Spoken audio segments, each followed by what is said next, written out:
des défenses du consommateur. Donc là, on fait la distrib sur une C3. Voilà. Donc là, on a tout remonté. On n'a plus qu'enlever les piges. Donc là, on avait du liquide de refroidissement qui était sacrément cogné. Du coup, on a tout rincé avec le robinet. Franchement, il y en avait besoin. On avait besoin. Ici, la croix accessoire. Maintenant, on va bien dégraisser les cages. C'est déjà fait pour Solier Bracam. Voilà, ça se termine. On a tout remonté, y compris la croix accessoire neuve, etc. Le liquide de refroidissement qui est tout beau, tout neuf. Peut-être que ça va pas durer si c'est piqué dans le moteur. Enfin bref, au niveau des chambres. Mais au moins, on aura bien rincé, bien nettoyé avec du LR9, etc. C'est 3 à 51. Et puis le service au client, c'est ça. Vous aviez la planche là qui pendouillait à la limite de dégager. La vis en bas desserrée, et puis la vis en haut, bah, il n'y en avait plus. On a remis une vis, on a tout resserré. Maintenant, on tient comme mieux la porte, on est d'accord. Vous voyez, les petits détails font la différence. Comme mieux, non? Voilà. Allez.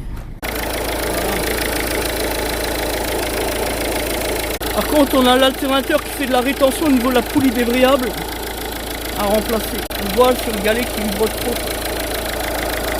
Voilà, donc le véhicule est terminé. Puis je veux remercier un abonné de la chaîne qui est la nôtre, qui nous a contacté ce matin alors qu'on était en plein dans la distribution de cette C3 et qui nous a dit que ce qu'on faisait c'était bien vraiment top pour la défense du consommateur, tout ça. Et qui d'ailleurs lui-même a eu quelques soucis dont il nous a fait part. On a essayé de le conseiller correctement, voilà. Ah oui, parce qu'aujourd'hui, on vit dans un monde de charlatans, un monde de bricoleurs, un monde d'escrocs, et c'est compliqué, comme il me le disait d'ailleurs ce matin, c'est compliqué de faire confiance à un garagiste.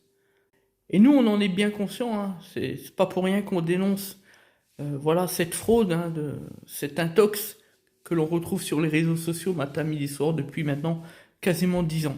On est en train de préparer un document sur cette question de dérive des réseaux sociaux, apparaître sur notre chaîne, celle de TikTok. Je pense dans les 2 jours, on va la sortir là. Vous allez voir, c'est intéressant.